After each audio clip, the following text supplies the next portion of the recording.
Hello प्यारे बच्चों, आप कैसे हैं। आइए आप सभी का संस्कृत हिंदी क्लासेज में स्वागत है। मैं Tilal, lecturer GRV inter college Rath Hamirpur Uttar Pradesh से। प्यारे बच्चों, आज हम आपको कक्षा 11 विषय आपका हिंदी और हिंदी में विज्ञान वर्ग और साहित्यिक ये सामान्य हिंदी और साहित्यिक हिंदी, ये सभी के लिए अर्थात दोनों ही हिंदियों में आपको जो इम्पॉर्टेंट है कक्षा 11 के लिए उत्तर प्रदेश माध्यमिक शिक्षा परिषद बोर्ड द्वारा निर्धारित ये हिंदी का खंड का काव्य भाग है। और इस काव्य भाग में पाठ 3 विनय, वात्सल्य, भ्रमर गीत ये काव्य पाठ है। और इस काव्य पाठ के जो लेखक हैं संत कवि सूरदास जी द्वारा विरचित है।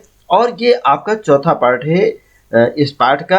और चौथे पार्ट के अंतर्गत आज हम आपको जो बोर्ड परीक्षा में कैसे कैसे प्रश्न आपसे पूछे जाते हैं, उन प्रश्नों के उत्तर हमें कैसे देने चाहिए, किस तरीके से उत्तर पुस्तिका में हमें प्रश्नों के उत्तर लिखना हो, इसको हम आज आपको बताएंगे। तो जैसा कि आप सुन चुके हैं, इसके पहले विनय के अंतर्गत इसके पहले पार्ट में सेकंड इसका जो पार्ट मतलब तीसरा पार्ट था, इस तीसरे पार्ट के अंतर्गत आपने तीसरे भाग के अंतर्गत आपने भ्रमर गीत का आपने जो संदर्भ सहित व्याख्या आपने अध्ययन किया है उसको जरूर देख ले। वात्सल्य भी आपने और विनय ये दोनों पार्ट आपने पार्ट 2 में अर्थात भाग 2 के अंतर्गत आपने दूसरी वीडियो के अंतर्गत इसकी संदर्भ सहित हिंदी में जो व्याख्या और उसका काव्य सौंदर्य, कौन सा रस, कौन सा छंद, कौन सा अलंकार है, इसको हमने सिद्ध किया है, स्पष्ट किया है। और आज हम आपको बताने वाले हैं पार्ट 3 का जो भाग 4 है। इस भाग 4 के अंतर्गत विनय, वात्सल्य और भ्रमर गीत इन पाठ पर आधारित कैसे प्रश्न बोर्ड परीक्षा में पूछे जाते हैं, जो आपके लिए इम्पॉर्टेंट है, महत्वपूर्ण पद्यांशों को हमने रखा है। तो इसको आइए मन लगा करके पूरे हर्ष उल्लास के साथ, प्रसन्नता के साथ इसका अध्ययन करते हैं। तो चलिए जुड़े हमारे साथ और देखिएगा। ये पहला है विनय। विनय के अंतर्गत आपको देखिए इस प्रकार से पेपर में लिखा होगा, आपके प्रश्न पत्र है ये कि निम्नलिखित पद्यांश को पढ़ करके उनके नीचे दिए गए प्रश्नों का उत्तर लिखिए। का नंबर आपको दिया गया है, इसका नंबर के अंतर्गत आपको पढ़ना है। अब के राखिले हूँ भगवान, हौ अनाथ बैठे द्रुम डरिया, पारिधि साधे बान। अब के राखिले हूँ भगवान, ताके डर में भाज्यों चाहत, ऊपर ढुक्यों सचान। दुहु भांति दुख भयो आन, यह कौन उबारे प्राण, कौन उबारे प्राण। सुमिरति ही आहि टस्यो पारधि, कर छूट्यों संधान। सूरदास सर लग्यों सचा नहीं, जय जय कृपा निधान।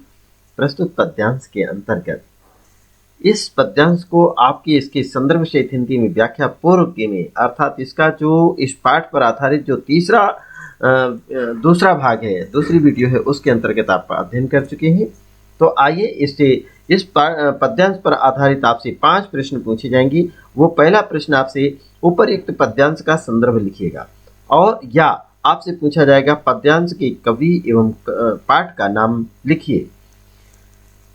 दूसरा प्रश्न है रेखांकित अंश की व्याख्या। सूरदास सर लगहि सचा नहीं, जय जय कृपा निधान। किस तरीके से परम ब्रह्म परमेश्वर की, ईश्वर की आराधना करने का परिणाम क्या है, उसका फल क्या हुआ, उस पर जय जय कृपा निधान किस प्रकार से जय जयकार किया है। कृपा के सागर भगवान के बारे में उनकी महिमा का वर्णन किया है, इसका व्याख्या करना है। और तीसरा प्रश्न है पक्षी क्यों नहीं उड़ पा रहा है, पक्षी क्यों नहीं उड़ पा रहा है, इसका आंसर आपको इन प्रश्न पद्यांश से पढ़ करके ही देना है। और चौथा प्रश्न है पक्षी कहाँ बैठा है, पक्षी कहाँ बैठा है। इस पद्यांश के आधार पर आपको बताना है कि पक्षी कहाँ बैठा है, इसके बारे में। और पांचवा अंतिम प्रश्न है आपसे, पक्षी ने ईश्वर से क्या निवेदन किया, अंत में उसका परिणाम क्या हुआ, या क्या परिणाम हुआ, इसके बारे में आपको ये प्रश्न के उत्तर आपको देना है। तो ये पूरे पद्यांश को जब से ही आप अध्ययन करते हैं, इसका अर्थ और भावार्थ भी हम आपको इसकी व्याख्या भी बता चुके हैं। निश्चय ही इन प्रश्नों के उत्तर आपको याद हो गए होंगे और आपने सोच लिया होगा कि इनके प्रश्न का उत्तर क्या है। बहुत ही आसान लग रहा होगा। और जिन बच्चों ने नहीं देखा है वो पहले इनकी जो इस पाठ पर आधारित पहली, दूसरी एवं तीसरी इन वीडियो को जरूर देख लें, तभी इन प्रश्नों के उत्तर देने में आपको आसानी होगी। बहुत ही आसानी से आप इसके उत्तर खोज सकते हैं। तो आइए इसके प्रश्न के उत्तर कैसे आपको देना है ये अब आपको हम बताते हैं। देखिएगा, अपनी उत्तर पुस्तिका के अंतर्गत सबसे पहले प्रश्न नंबर और खंड खा जो भी हो आबाशादा वो डालिएगा और अब उसके बाद यहाँ पर लिखेंगे उत्तर। फर्स्ट नंबर संदर्भ आपसे पूछा गया था, आप संदर्भ लिखेंगे।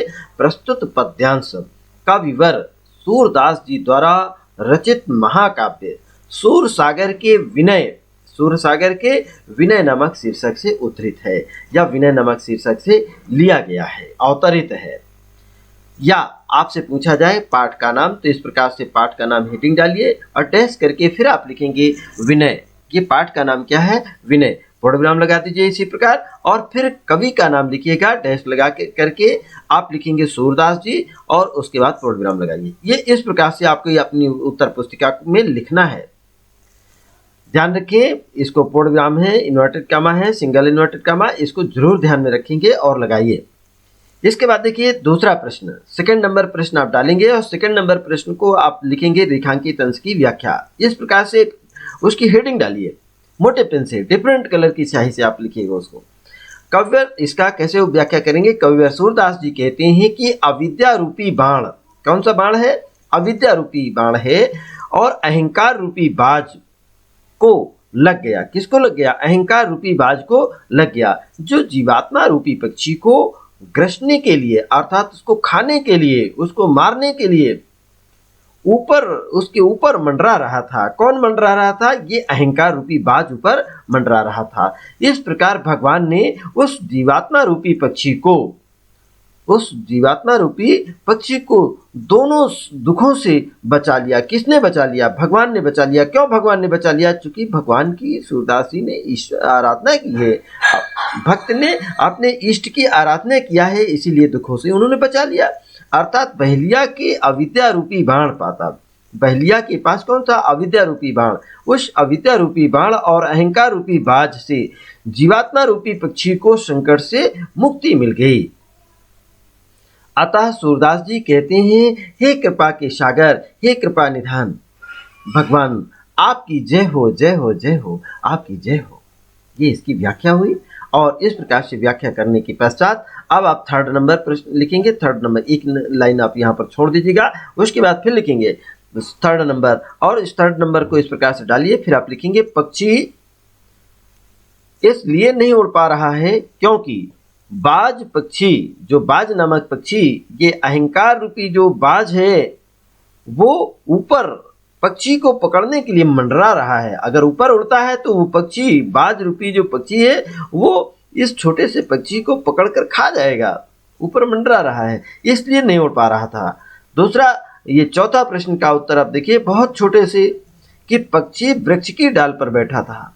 आपसे पूछा गया था पक्षी कहाँ बैठा है, तो आप बताएंगे पक्षी वृक्ष की डाल पर अर्थात पेड़ की डाल पर बैठा है।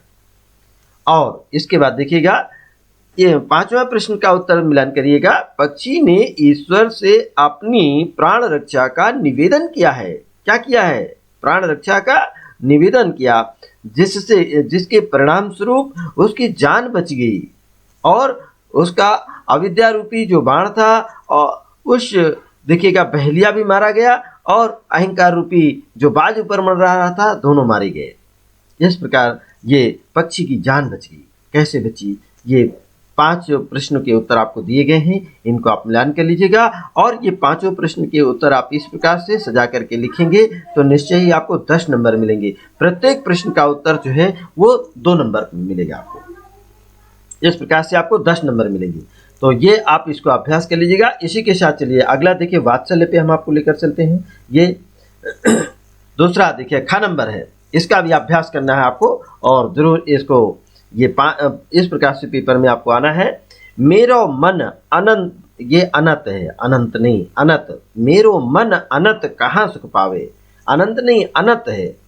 मेरो मन अनत कहाँ सुख पावे, जैसे उड़ जहाज को पक्षी फिर जहाज पर आवे। कमल नयन को छाड़ी महातम, और देव कौ ध्यावे। और परम गंग को छाड़ी पियासो, दुर्मति कूप खनावे। जी मधुकर अम्बुज रस चाख्यो, क्यों खरील फल भावे, क्यों करील फल भावे। असुर दास प्रभु काम धेनु तजी, छेरी कवन दुहावे। इसके शाब्दिक अर्थों को भी आपने जान लिया होगा। सूरदास जी किस प्रकार से निवेदन करते हैं कि हे प्रभु, मेरे मन को और कहीं भी सुख और आनंद मिलने वाला नहीं है। ये अनंत माने दूसरी जगह, मेरे मन को दूसरी जगह आप कहीं पर भी उसको सुख शांति मिलने वाली नहीं है। क्योंकि जैसे उदाहरण दिया, देखिए विभिन्न प्रकार के उदाहरण दिया उन्होंने, कि जैसे जहाज में बैठा हुआ पक्षी इस भव सागर, अंधकार के सागर से ऊपर जाना, उड़ना चाहता है, और चारों तरफ जल की राशि है, उस जल की राशि को देखकर थक हार करके पुनः फिर उसी बेड़े में, उसी जहाज पर पुनः आ जाता है।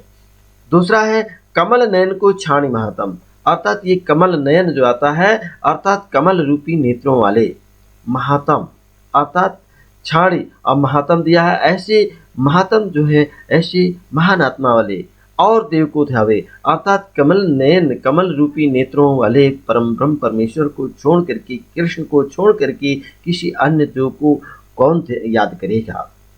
जैसे परम गंग को छाड़ प्यासो, अर्थात गंगा जो पवित्र है, शीतल जल है, और सभी प्रकार की जड़ी बूटियों से मिश्रित उसमें जो अमृत माना गया है कि गंगा के जल अमृत के समान है। उस गंगा के जल को छोड़ करके, गंगा को छोड़ करके प्यासे लोग की अपनी प्यास को बुझाने के लिए जो कम बुद्धि के लोग होते हैं, वो जाकर के कुआं खुदवाते हैं, और कुआं खुदवा करके उससे अपनी प्यास बुझाने का प्रयास करते हैं। ये गलत है, वो कम बुद्धि वाले हैं। जैसे मधुकर जो होता है भौरा, अम्बुज रस चाख्यो, जो भौरा जो होता है वो अम्बुज माने होता है कमल के रस का आनंद उसने ले लिया है, रसास्वादन कर लिया है, तो उसको करील के फल में उसको कभी भी अच्छा नहीं लगेगा, नहीं भाएगा, उसको अच्छा नहीं लगेगा। क्यों उसको अच्छा लगेगा? सूरदास जी कहते हैं कि प्रभु अर्थात भगवान श्री कृष्ण कामधेनु के समान है, और उस कामधेनु को छोड़ करके ये छेरी माने बकरी को कौन दुहाएगा, अर्थात बकरी को कौन धोनी कराएगा। इस तरीके से इसका हिंदी में जिसकी व्याख्या की गई थी, और आपको इसका और अच्छी व्याख्या आपको इसके पूर्व में सेकंड वीडियो जो है इसका जरूर देखिएगा। इस पाठ पर आधारित आपसे 5 प्रश्न पूछे जा रहे, देखिएगा। उपयुक्त पद्यांश का संदर्भ लिखिएगा। कैसे आप इसका संदर्भ लिखेंगे? या आपसे पूछा जाएगा पाठ की कवि एवं पाठ का नाम लिखिए, तो आप क्या बताएंगे? पाठ कवि का, देखिए पहले पाठ पद्यांश की कवि कौन है, और फिर पाठ का नाम आपको बताना है। दूसरा प्रश्न है आपसे रेखांकित अंश की व्याख्या, इसको करना है। तीसरा प्रश्न है आपसे प्रस्तुत पद में कामधेनु के संदर्भ में सूरदास जी ने क्या कहा है। और चौथा प्रश्न है आपसे गंगा और कुआं के संदर्भ में सूरदास के क्या विचार है। पांचवा और अंतिम प्रश्न है आपसे इसी पद्यांश पर आधारित सूरदास जी किसी की महिमा का गान छोड़ करके, अर्थात किसकी प्रार्थना करना छोड़ करके किसी अन्य देवी देवताओं की उपासना नहीं करना चाहते हैं। किसको छोड़ करके? यह आपको प्रश्न किया गया, किसकी महिमा का गान छोड़ करके, अर्थात भगवान श्री कृष्ण की महिमा का गान, उनकी जो भगवान श्री कृष्ण को चिंतन मनन और ध्यान करने के अलावा किसी अन्य देवी देवताओं की उपासना नहीं करना चाहते हैं। यह आपसे प्रश्न किया गया था, और इन प्रश्नों के उत्तर भी आप समझ चुके होंगे। आइए इन प्रश्नों के उत्तर कैसे आप लिखेंगे ये हम आपको बता रहे हैं। पहले आप यहाँ पर प्रश्न नंबर डालिएगा, और उसके बाद प्रश्न नंबर स्पष्ट लिखिएगा कि प्रश्न नंबर 1 या 2 जो भी है पेपर में, उसके बाद आप लिखें खंड खा जो भी हो, और फिर आप लिखेंगे ये उत्तर, और उत्तर में फर्स्ट नंबर आप डालिएगा। फर्स्ट नंबर इसी तरह से कोष्टक के अंदर लिखिएगा, फिर लिखिएगा संदर्भ। प्रस्तुत पद, अगर आपसे संदर्भ लिखने को आता है तो आप संदर्भ लिखिएगा। प्रस्तुत पद्यांश कविवर सूरदास जी, देखिए सूरदास जी लेखक का नाम, कविवर सूरदास जी, द्वारा रचित महाकाव्य का नाम है सूरसागर। सूरसागर सूरदास जी के द्वारा विरचित है। कि विनय नामक जो शीर्षक है उससे लिया गया है, उससे उद्धृत है। या आपसे पूछा जाए पाठ का नाम, तो पाठ का नाम हेडिंग इस प्रकार से डालिए। कवि का नाम पूछा जाए तो कवि के नाम की हेडिंग डालिए और फिर आप डैश करके लिखिए विनय। पाठ का नाम क्या है? विनय। और कवि का नाम सूरदास। ये दोनों इस प्रकार से आपको 2 नंबर के आंसर हो गए।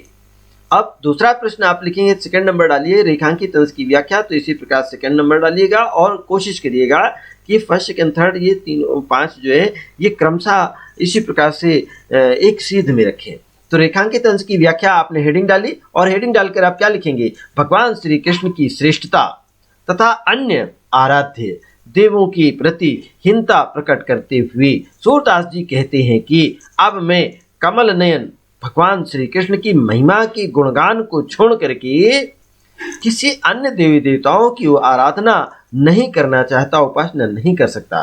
क्योंकि जिस भंवरे ने कमल रस का आनंद अर्थात कमल रस का पान कर लिया है, उसको भला उसे करील का फल क्यों स्वादिष्ट अर्थात कैसे स्वादिष्ट लग सकता है? सूरदास जी कहते हैं कि जिसके पास संपूर्ण कामनाओं को पूर्ण करने वाली कामधेनु की है, जिसके पास सभी प्रकार की कामनाएं पूर्ण करने के लिए वाली कामधेनु है, भला वो बकरी को क्यों दुहेगा?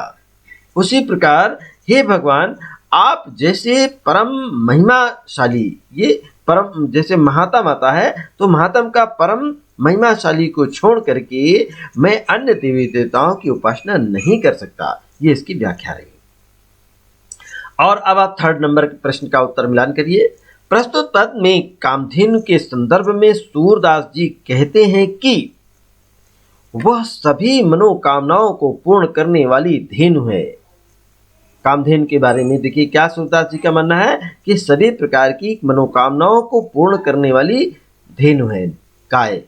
अब देखिएगा चौथा प्रश्न। अब देखिए चौथे प्रश्न का आंसर है गंगा और कुआं के संदर्भ में सूरदास जी का विचार है कि गंगा जी का जल परम पवित्र होता है, जबकि कुआं के जल में पवित्रता नहीं होती है। ये गंगा के जल और कुएं के जल के संदर्भ में सूरदास जी की क्या विचार थे, इसको स्पष्ट किया गया है। पांचवा प्रश्न का उत्तर है सूरदास जी भगवान श्री कृष्ण की महिमा का गान छोड़ करके अन्य देवी देवताओं की उपासना नहीं करना चाहते हैं, क्योंकि श्री कृष्ण जी कामधेनु के समान सभी की मनोकामनाओं को पूर्ण करने वाले हैं। चलिए, ये आपके पांचों प्रश्न के उत्तर आपको मिल चुके हैं। आप इसको मिलान कर लीजिएगा और ये जो पहले प्रश्न आपने दोनों में जो अंतर आएगा, आपने जो अभी मन में सोचा था और ये जो उत्तर दिए गए हैं, इस प्रकार से आप व्याख्या करिएगा। ऐसे इन प्रश्नों के उत्तर देंगे तो निश्चय ही आपको 10 नंबर ये मिलेंगे, पूरे के पूरे नंबर मिलेंगे, इसमें कोई कटौती नहीं हो सकती है। आइए देखिए, अभी आपने विनय पर आधारित जो इम्पोर्टेंट महत्वपूर्ण पद्यांश थे उनको हमने बताया है। अब देखिएगा दूसरा है वात्सल्य। ये वात्सल्य जो पद्यांश है और इस पद्यांश पर आधारित ये आपके 5 प्रश्न दिए गए हैं। ये अति महत्वपूर्ण है, इसको इसीलिए रखा गया है आपके अभ्यास के लिए। हर जी की बाल छवि कहो बरनी, सकल सुख की सीम, कोटि मनोज सीमा शोभा हरनी, भुज भुजंग सरोज नयननि, बदन विधु जित लरनी, रहे विवरण सलिल नभ उपमा अपर दुर्डरनी, मंजु मेचक मृदुल तनु अनुहरत भूषण भरनी, अब मनोह सुभग श्रृंगार शिशु तरु फर्यो अद्भुत फरनी, चलत पद प्रतिबिंब मनि आंगन घुटुरुवन करनी, जलज संपुट सुभग छवि भरि लेत उर जनु धरनी, पुण्य फल अनुभवती सुतहि बिलोकी कय नंद करनी, असुर प्रभु की उर बसी किल कानी, देखिए किलकनी ललित लर खरनी। तो ये जो पद्यांश है, इस पद्यांश पर आधारित आपको ये 5 प्रश्न ऐसे पूछे जाएंगे जिनके उत्तर आपको देना है और इस प्रकार से आपके पेपर में प्रिंट होकर के आना है। तो कैसे, आपसे पहला प्रश्न देखिए, आपसे पूछा जाएगा कि उपरयुक्त पद्यांश का संदर्भ लिखिए या पद्यांश के कवि एवं लेखक का नाम बताइए। लिखिए। तो ये आपके 2 नंबर का प्रश्न है। और दूसरा प्रश्न है आपसे, रेखांकित अंश की व्याख्या कीजिए। तो ये रेखांकित अंश है, इसकी व्याख्या करनी है। तीसरा प्रश्न आपसे पूछा जा रहा, मनोह सुभग श्रृंगार शिशु तरु में कौन सा अलंकार है? उपमा है कि उत्प्रेक्षा है या रूपक है? कौन सा अलंकार है? इसको आपको लिखना है, तो ध्यान रखेंगे। अब चौथा प्रश्न है आपसे, कवि ने किसके सौंदर्य का वर्णन किया है? कवि ने किसके सौंदर्य का वर्णन किया है, इस को आपको बताना है। और पांचवा अंतिम प्रश्न है, इस पद्यांश में कौन सा रस है? आपसे रस पूछा गया है, तो आप रस का भी कौन सा रस है ये आपको बताना है। तो इस प्रकार से आपकी 5 प्रश्न दिए गए हैं। इन 5 प्रश्नों के उत्तर आपको मिल चुके होंगे, आप विचार कर लिए हैं, जान चुके हैं कि कौन इनके आंसर क्या होंगे। और आइए अब मिलान कर लेते हैं कि आपका जो उत्तर आपने सोचा है वो उत्तर सही है कि गलत है, उसको स्वयं मिलान किया। कैसे आप इन प्रश्नों के उत्तर देंगे? तो ये देखिए, सबसे पहले आप लिखेंगे प्रश्न नंबर और प्रश्न नंबर डालिएगा कौन सा है, उसका काखा जो भी है उसको लिखिएगा। उसके बाद अब आप उत्तर लिखेंगे। उत्तर में फर्स्ट नंबर आप डालेंगे संदर्भ, हेडिंग डालिएगा संदर्भ। प्रस्तुत पद्यांश कवि सूरदास जी द्वारा विरचित सूरसागर महाकाव्य के वात्सल्य नामक शीर्षक से उद्धृत है या लिया गया है।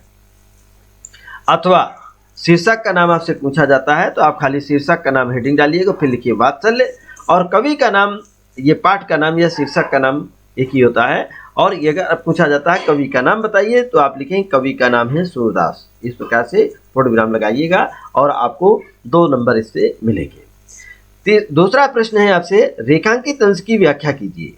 तो इसका आंसर आप कैसे आप इसकी व्याख्या करेंगे, आइए इसको देख ले। कवि सूरदास जी श्री कृष्ण के बाल सौंदर्य का वर्णन करते हुए कहते हैं कि उनका सौंदर्य समस्त सुखों की सीमा है, अर्थात उनके बाल सौंदर्य को देख करके जितना आनंद प्राप्त होता है उतना आनंद किसी अन्य पदार्थ से प्राप्त नहीं हो सकता। उनका बाल सौंदर्य आनंद की पराकाष्ठा है। श्री कृष्ण का बाल सौंदर्य करोड़ों कामदेव की सुंदरता को भी हराने वाला है। अर्थात एक नहीं, करोड़ों कामदेव को उनकी जो सुंदरता है, देखिए कामदेव जो होते हैं ना बहुत सुंदर थे, और करोड़ों कामदेवों की जितनी सुंदरता है उसको भी हराने वाला है श्री कृष्ण की जो बाल सौंदर्य है। अर्थात करोड़ों कामदेव इनकी सौंदर्य के सामने टिक नहीं सकते। ये आपके इसकी व्याख्या रही। अब आइएगा तीसरे प्रश्न का आंसर देखिएगा, उत्तर मिलाइए। मनोह सुभग श्रृंगार शिशु तरु में कौन सा अलंकार है? तो आप बताएंगे उत्प्रेक्षा अलंकार है। और चौथा प्रश्न का उत्तर है, देखिए यहाँ पर मनोह आया है, जहाँ काव्य में मनु मानव जनु जानहो आदि ये शब्द आता है इस प्रकार से, तो आप उसमें उत्प्रेक्षा अलंकार होता है, पहचान आपको बताई गई। चौथा प्रश्न है, कवि सूरदास जी ने श्री कृष्ण के बाल सौंदर्य का वर्णन किया है। किसके सौंदर्य का वर्णन किया है? श्री कृष्ण के बाल सौंदर्य का वर्णन किया है। तो ये इसका आंसर हुआ और इस पर आपको 2 नंबर मिलेगा। पांचवा और अंतिम प्रश्न देखिए, पूछा गया था कि इस पद्यांश में कौन सा रस है? तो आप बताएंगे प्रस्तुत पद्यांश में वात्सल्य गलत है, वात्सल्य जो होता है वो ये स्थायी भाव है, वात्सल रस होता है। तो प्रस्तुत पद्यांश में वात्सल रस है, ये आपने बताया। इस प्रकार से आप बढ़िया सजा करके लिखिए, अच्छी राइटिंग में, दूर दूर सुंदर शब्दों में बढ़िया ध्यान रखिएगा लिखते समय, राइटिंग का विशेष ध्यान रखेंगे, निश्चय आपको पूरी की पूरी 10 नंबर इसमें मिलेंगे। तो आइए, ये आपने जाना है। और इसी प्रकार अब अगला पद्यांश भी लेते हैं, यह है भ्रमर गीत। भ्रमर गीत पर आपको तीसरा इसका जो पाठ था, अर्थात ये शीर्षक है, इस शीर्षक के अंतर्गत भी जो महत्वपूर्ण पद्यांश है उन्हीं को हमने रखा है, तो इनका अध्ययन कर लेते हैं। बिन गोपाल बैरिन भय कुंजय, तब वह लता लगत यतन शीतल, अब भय विषम ज्वाल की पुंजय। वृथा बहती जमुना खग बोलती, वृथा कमल फूलन यलि कुंजय।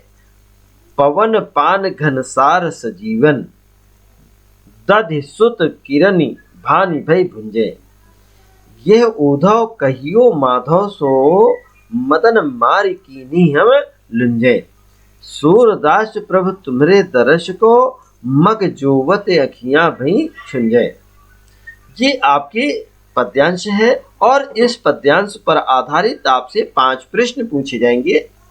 पहला प्रश्न है आपसे, प्रस्तुत पद्यांश का संदर्भ लिखिए, या आपसे पूछा जाएगा पद्यांश के कवि एवं पाठ का नाम लिखिए।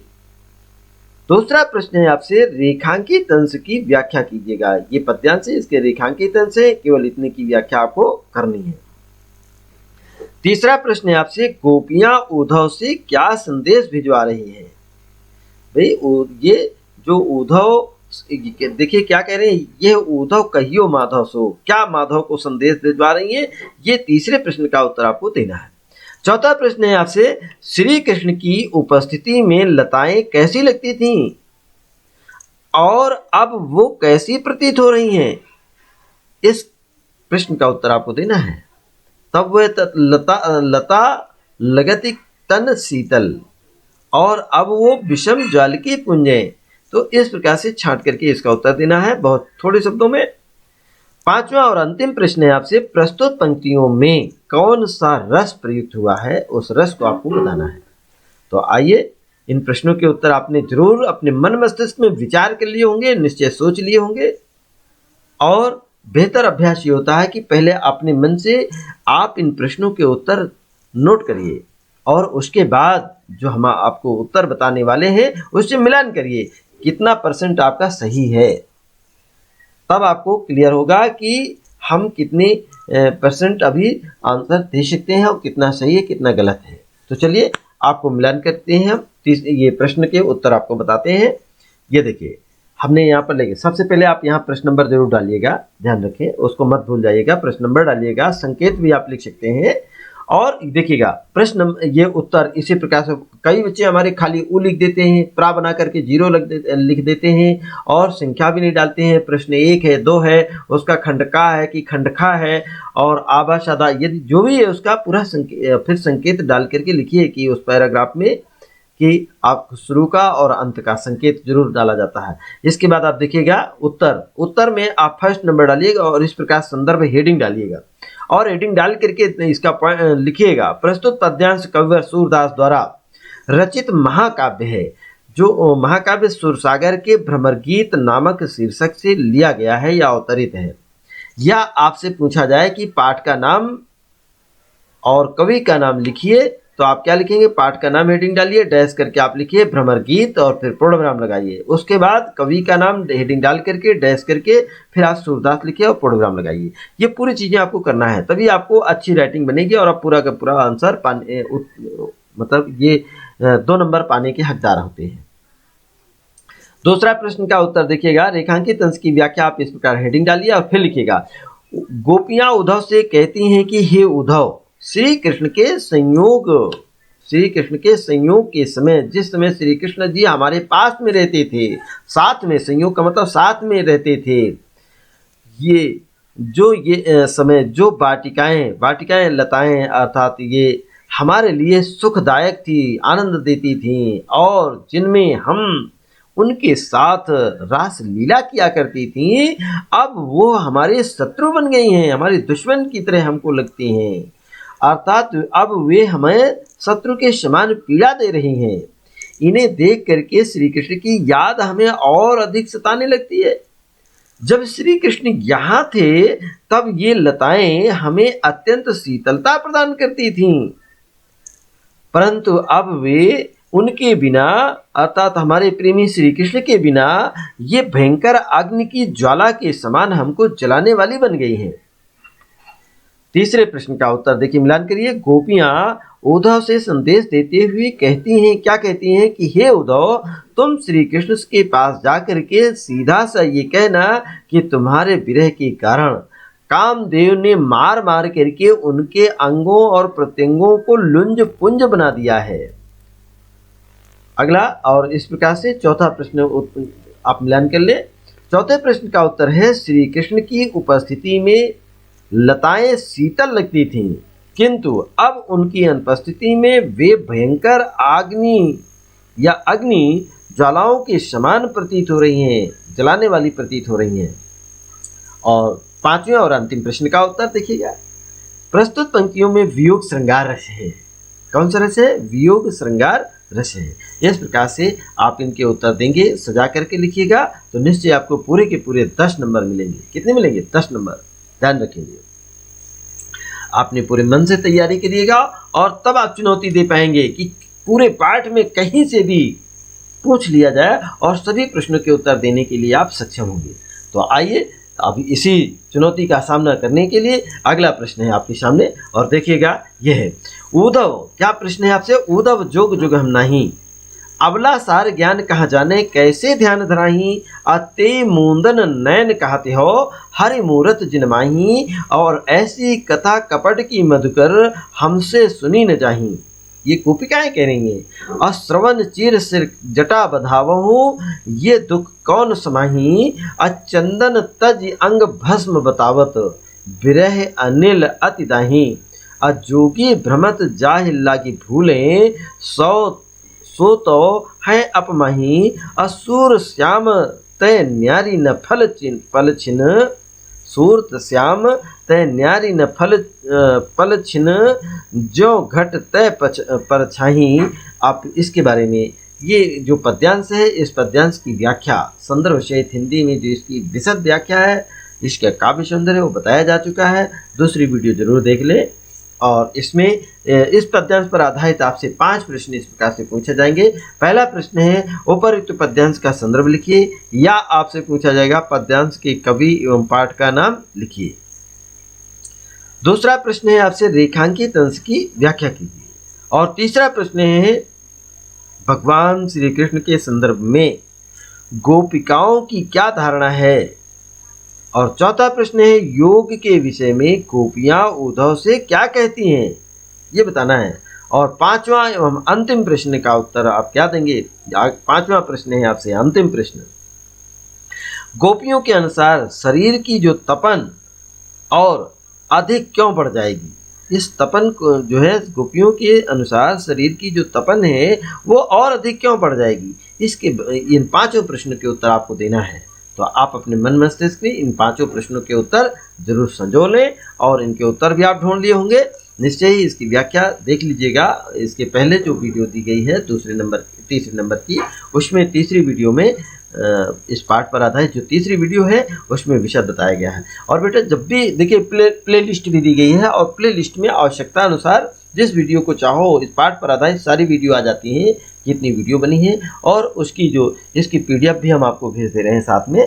ज़रूर आप देखिएगा, जो डिस्क्रिप्शन बॉक्स है उसमें वीडियो की जो PDF है वो मिलेगी, और उस PDF के आधार पर आप अपनी नोट तैयार कर लीजिएगा, लिख लीजिएगा, तभी आपको बेहतर अंक। यही तो अभ्यास है। हाँ, करत करत अभ्यास ते कि जड़मति हो तो सुजान, और रसरी आवत जात ते कि शिल पर परत निशान। तो अभ्यास करने से ही आपको आएगा। संस्कृत में भी कहा गया है, अभ्यासेन विद्या वर्धते, अभ्यास करने से ही विद्या बढ़ती है। और विद्या अभी देखिए कितने सौभाग्यशाली हैं कि आपको पढ़ने के लिए मिल रहा है, विद्या अध्ययन करने के लिए मिल रहा है। आपको न कमाने की चिंता है, न लाइट पानी की चिंता है, न कपड़ों की चिंता है। बताइए आप कितने सौभाग्यशाली हैं कि आपको पढ़ने के लिए मिल रहा है, और ये सारे साधन आपके पढ़ाने वाले आपको सारे साधन दे रहे हैं, सुलभ कर रहे हैं। इसलिए हमारा आपका केवल एक काम दिया गया है, अपने कर्तव्य पथ पर डटे रहिएगा, कभी पीछे मत हटिएगा, मेहनत करिएगा कि हमें पढ़ना है तो पढ़ना है, केवल एक काम है। आइए इन प्रश्नों के उत्तर देखिएगा, ये दिए गए हैं। उत्तर आप डालिए, फर्स्ट नंबर लिखिएगा। फर्स्ट नंबर के अंदर संदर्भ इसी प्रकार हेडिंग डालिएगा। संदर्भ हेडिंग डाल करके ऐसे लिखिए, प्रस्तुत पद्यांश कविवर सूरदास जी द्वारा रचित महाकाव्य सूरसागर के भ्रमर गीत नामक पाठ से लिया गया है या उद्धृत है। और या आपसे पूछा जाए पाठ का नाम, तो आप लिखेंगे पाठ का नाम, हेडिंग डालिए और डैश करके लिखिएगा भ्रमर गीत, और फिर पूर्णविराम लगा दीजिएगा। फिर कवि का नाम डैश करके हेडिंग डालिए, डैश करके आप फिर लिखिएगा सूरदास जी, और उसके बाद पूर्णविराम लगाइए। दूसरा प्रश्न का देखिएगा, सेकंड नंबर है, हेडिंग इस प्रकार से डालिए और लिखिए रेखांकित अंश की व्याख्या। इसको हेडिंग डालिए या इसको अंडरलाइन करिए, हाईलाइट करिए इसको। उसके बाद प्रस्तुत पंक्ति में योग साधना की कठिनाइयों का उल्लेख किया गया है, और इस प्रसंग में गोपियां उद्धव से क्या कहती हैं कि हे उद्धव, हम अबलाएं योग साधना की योग्य नहीं हैं। तुम जिस निराकार और निर्गुण ब्रह्म की उपासना का संदेश दे रहे हो, हम उसका ध्यान कैसे करें? गोपियां कहती हैं कि हम लोग साकार ब्रह्म श्री कृष्ण के उपासक हैं, इसलिए हम लोगों के लिए योग साधना उपयुक्त नहीं है, ये हमारे बस का नहीं है, ये योग साधना है, इसको ले जाइए। ये गोपियां श्री उद्धव जी से संदेश दे रही हैं। अगला देखिएगा, 3rd नंबर प्रश्न है और 3rd नंबर प्रश्न का उत्तर कैसे आप लिखेंगे ये देखिए, मिलान करेंगे।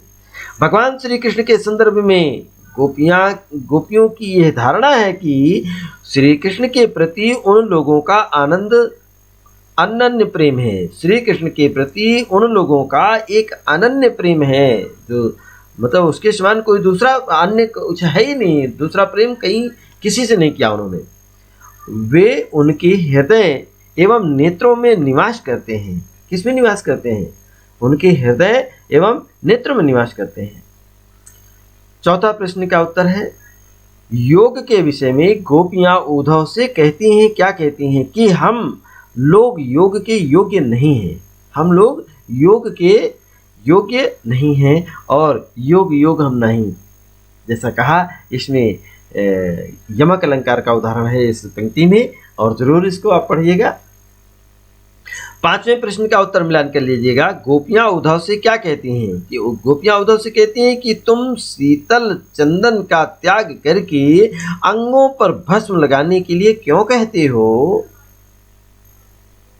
और इससे तो शरीर की तपन और अधिक बढ़ जाएगी, क्योंकि अभी वो वियोग की आग में जल रही हैं, तप रही हैं। और अगर उन्होंने कहा कि उस पर आप चंदन लगाने की बात न कह के आप कहिए भस्म लगाएं, तो उससे हमारे जो शरीर में विरह की अग्नि है और अधिक बढ़ जाएगी। इस प्रकार से ये गोपियां संदेश दे रही हैं, उद्धव जी से कहती हैं। ये 5 प्रश्न के उत्तर दिए गए हैं और इस क्रम में सजा करके आप रखिएगा अपनी उत्तर पुस्तिका में। तो निश्चय ही प्रत्येक प्रश्न का जो एक उत्तर है वो 2 नंबर का, अर्थात आपको मिलेंगे पूरे के पूरे 10 नंबर। ये 10 नंबर के उत्तर आपके क्लियर हो गए हैं।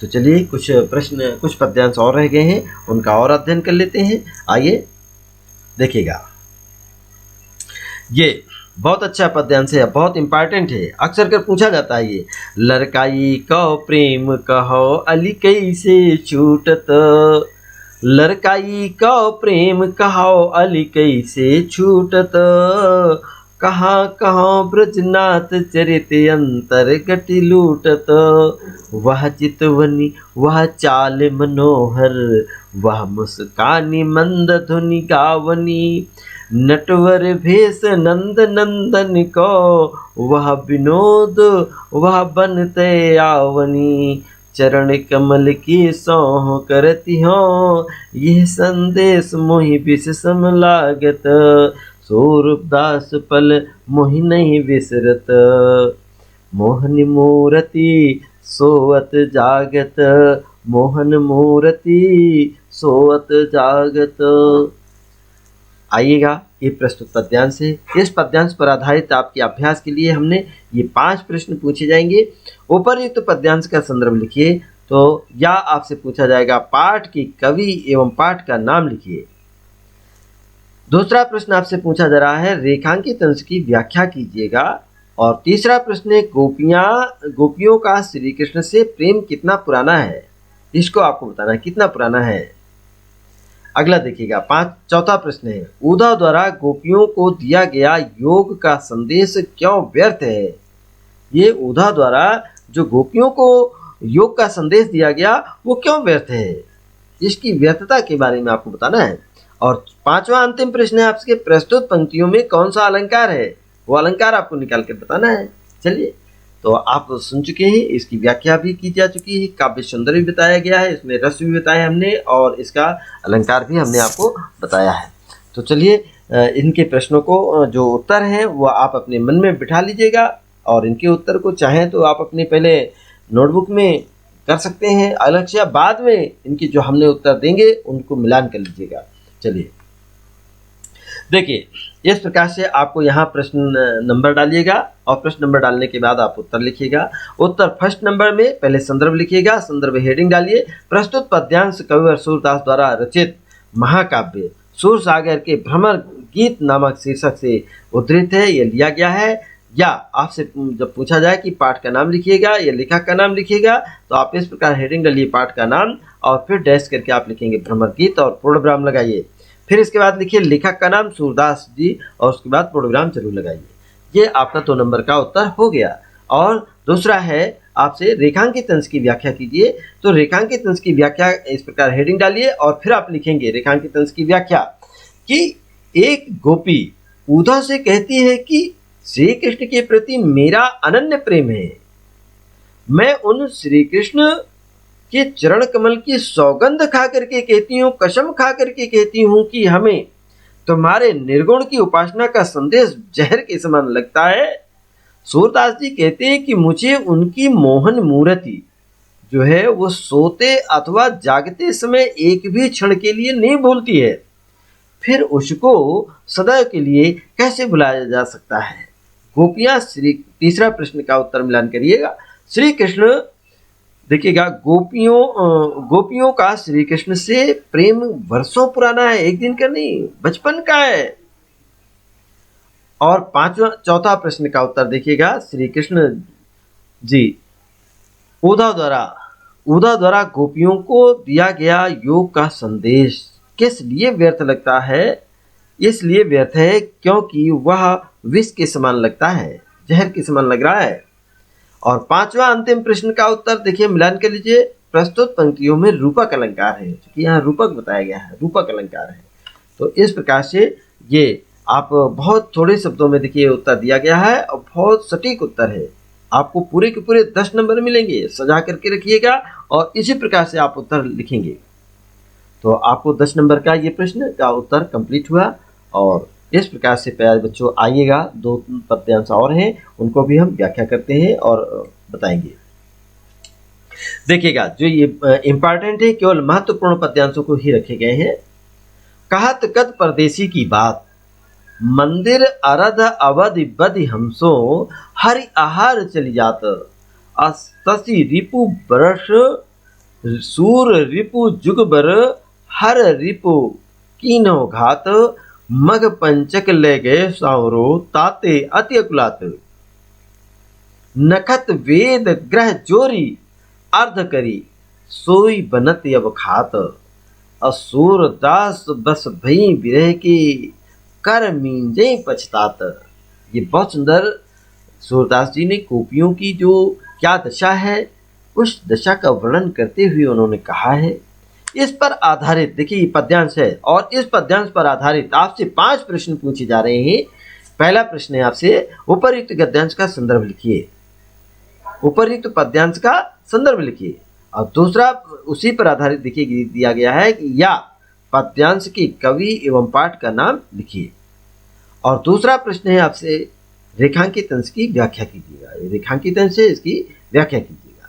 और तीसरा प्रश्न आपसे पूछा जा रहा है, श्री कृष्ण गोपियों को क्या वचन देकर गए थे और अब कितना समय बीत गया है, इसको बताना है। चलिए चौथा प्रश्न है आपसे, गोपियों को किस बात पर पछतावा है, किस बात का पछतावा है उनको। और 5वां अंतिम प्रश्न है आपसे, श्री कृष्ण के वियोग में गोपियों को रात दिन कैसे मालूम पड़ रहे हैं, इसको आपको बताना है। तो इन प्रश्नों के उत्तर आप जरूर संजो लीजिएगा और ढूंढ लीजिएगा और हम इसके उत्तर जो बताएंगे उससे आप मिलान करिएगा स्वयं। चलिए ये देखिएगा, उत्तर आपको दिए गए हैं कि संदर्भ, यहाँ पर प्रश्न नंबर डालिएगा, फिर इसके बाद उत्तर डालिएगा, उत्तर में फर्स्ट नंबर, फिर लिखिएगा संदर्भ हेडिंग और उसके बाद आप लिखेंगे प्रस्तुत पद्यांश कविवर सूरदास जी द्वारा रचित महाकाव्य है। कौन सा है? महाकाव्य सूरसागर के भ्रमर गीत नामक शीर्षक से लिया गया है।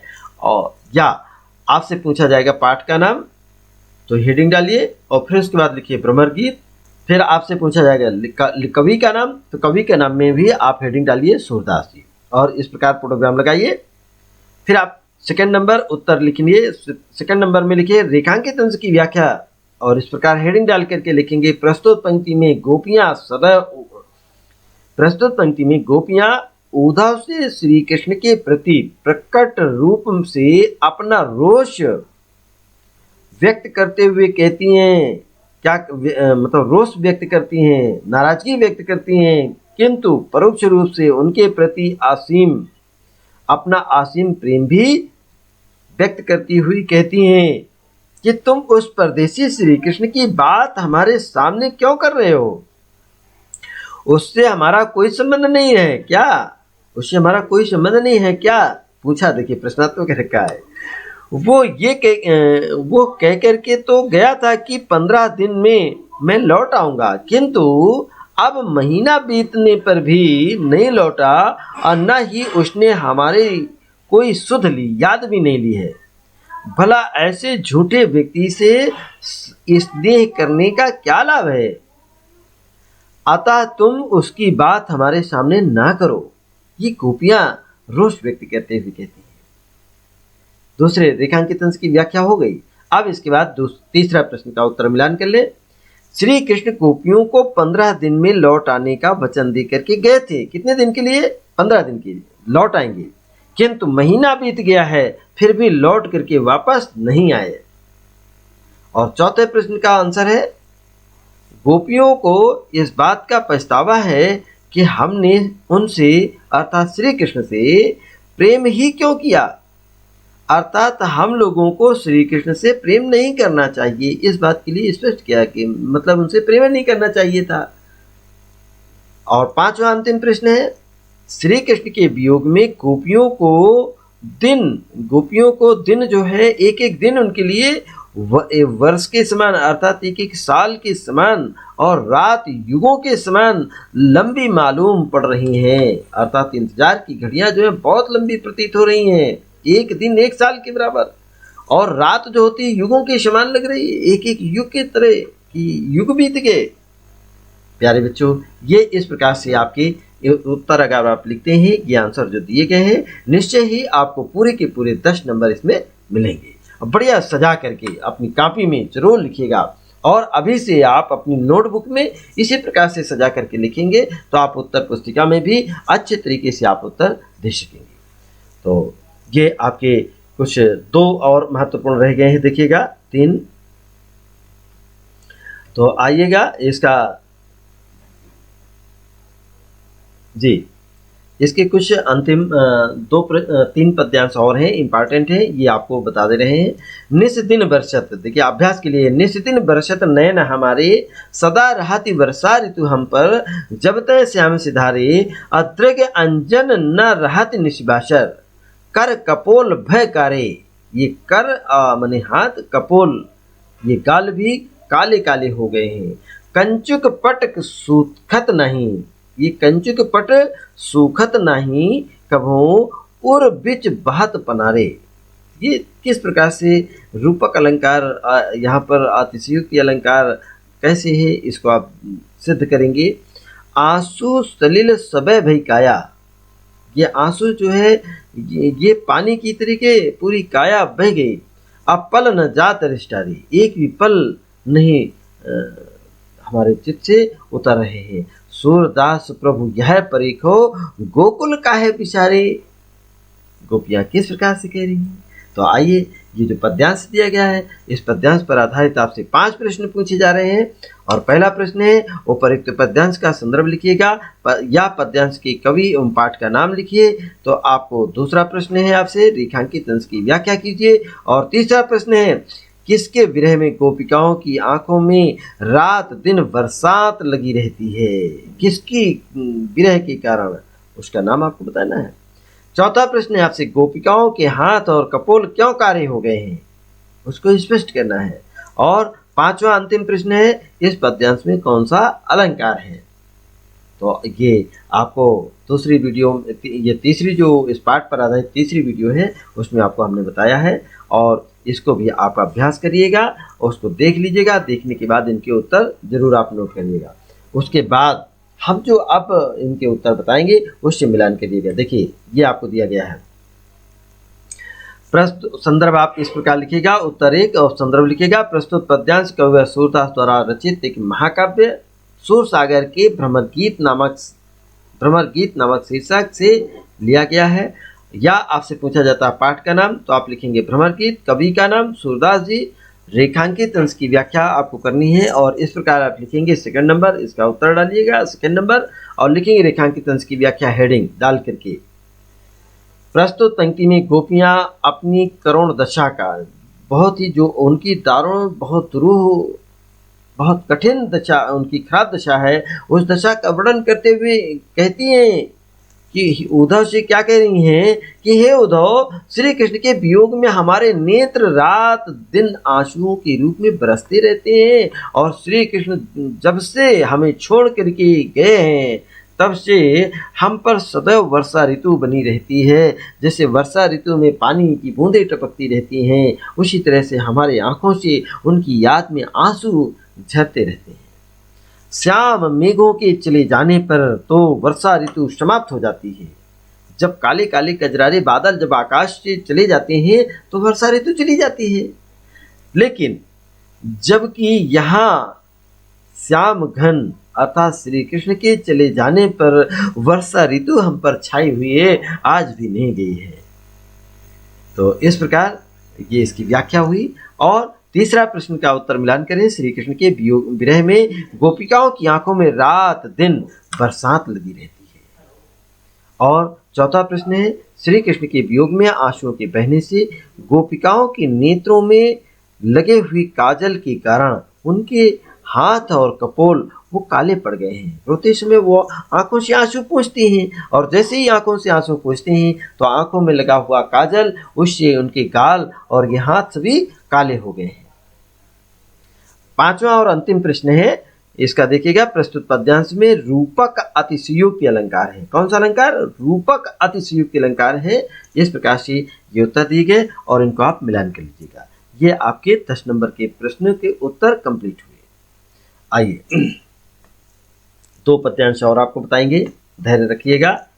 देखिए, आँखियाँ हर दर्शन की भूखी, कैसे रहती रूप रस रांची, ये बतियां सुन रूखी और अवधि गनत एकटक मग जुवत, तब इतना नहीं झूठी, अब ये जोग संदोषों सुन सुनी, अति अकुलानी दुखी, अब बारक वह मुख आने दिखावहूँ, दुहि पय पिबती पतुखी, असुर सुकत हठ नाव चलावत, ये सरिता है सुखी। ये पद्यांश है और इस पद्यांश पर आधारित आपसे 5 प्रश्न पूछे गए हैं। उपरोक्त पद्यांश का संदर्भ लिखिएगा, पद्यांश की कवि एवं पाठ का नाम लिखिएगा। दूसरा प्रश्न है आपसे रेखांकित अंश की व्याख्या कीजिएगा। तीसरा प्रश्न है, कृष्ण के वियोग में गोपियों का हृदय कैसा हो गया है। और चौथा प्रश्न है, गोपियों की आंखें किसके लिए व्याकुल है। और 5वां अंतिम प्रश्न आपसे इस पद्यांश पर आधारित है कि गोपियां उद्धव से क्या निवेदन कर रही हैं, इसको आपको बताना है। तो चलिए, और इन प्रश्नों के उत्तर भी हम आपको बता देते हैं और अभ्यास जरूर करिएगा। इनके उत्तर आप स्वयं से लिखिएगा तो ज़्यादा बेहतर होगा, उसके बाद आप मिलान करिएगा। तो आइएगा, इन प्रश्नों के उत्तर इस प्रकार है। संदर्भ आप उत्तर डालिएगा फर्स्ट नंबर और संदर्भ इस प्रकार हेडिंग डालिए। प्रस्तुत पद्यांश कवि सूरदास द्वारा रचित महाकाव्य सूरसागर के भ्रमर गीत नामक शीर्षक से लिया गया है। या आपसे पूछा जाएगा पाठ का नाम, तो डैश करके हेडिंग डालिएगा पाठ का नाम और फिर लिखिएगा भ्रमर गीत, पूर्णविराम लगाइएगा। फिर कवि का नाम डैश करके लिखिए सूरदास और फिर पूर्णविराम लगाइएगा। इस प्रकार से अब आपको दूसरा प्रश्न है, इसकी व्याख्या कैसे करेंगे। रेखांकित अंश की व्याख्या हेडिंग डालिएगा सेकंड नंबर उत्तर के लिए और लिखेंगे गोपिकाओं से उद्धव निर्गुण भक्ति एवं योग की बातें करते हैं। कौन करते हैं? उद्धव जी। किससे करते हैं? गोपिकाओं से।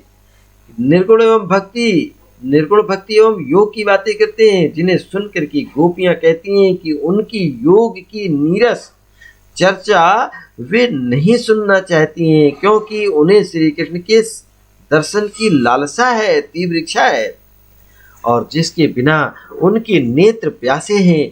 गोपियां उद्धव से कह रही हैं कि हमारी आंखें श्री कृष्ण के दर्शन के लिए लालायित रहती हैं। यह अत्यंत आश्चर्य है कि आपकी योग संबंधी रूखी सूखी बातें सुन करके भगवान श्री कृष्ण के रूप और आनंद में लीन रहने वाली ये आंखें अभी तक कैसे टिकी हुई हैं? इन्हें तो कभी भी नष्ट हो जाना चाहिए था। देखिए, इन्हें तो कभी भी नष्ट हो जाना चाहिए था। ये गोपिकाओं का जो प्रेम यहाँ पर प्रदर्शन है। आइएगा, तीसरा प्रश्न का उत्तर आप मिलान कर लीजिएगा। श्री कृष्ण के वियोग में गोपियों का हृदय सूखी नदी के समान हो गया है। और चौथा प्रश्न का उत्तर है, गोपिकाओं की आंखें श्री कृष्ण के दर्शन के लिए व्याकुल है।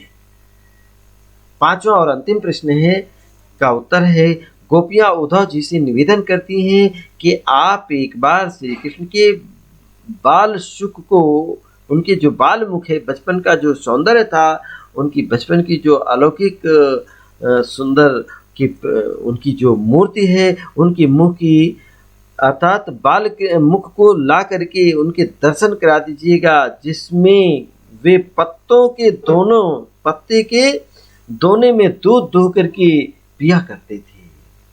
उस बाल मुख का दर्शन करा दीजिएगा। प्यारे बच्चों, यहाँ पर भी देखिएगा, इन 5 प्रश्न के उत्तर दिए गए हैं और ऐसे ही सजा करके उत्तर आप लिखिएगा। अभ्यास करेंगे तो निश्चय ही आपको बहुत अच्छे लिखने की एक कहीं न कहीं आपको इसमें प्रवीणता हासिल हो जाएगी और यही प्रवीणता आपको सबसे अच्छे नंबर दिलाएगी। तो आइए, एक अंतिम और रह गया पद्यांश, ये आपको जो पढ़ चुके हैं, और इन पद्यांशों को आप पूरा अभ्यास करिएगा, पूरा मन लगा करके। इसी के साथ आज की ये क्लास अब समाप्त होती है बेटा। और यदि आपको पसंद आया है तो आप लाइक ज़रूर करिएगा। और इसी के साथ आज की क्लास समाप्त होती है। हम फिर मिलेंगे आपको अगली क्लास में। अगली कक्षा जो पाठ है, उस पाठ के जीवन परिचय तुलसीदास जी का आएगा, उसको हम आपको जरूर बताएंगे, पढ़ाएंगे, और आप अपनी पूरे मन के साथ तैयारी करके आइएगा। इसी के साथ आज की क्लास समाप्त होती है। कल फिर मिलेंगे। नमस्कार।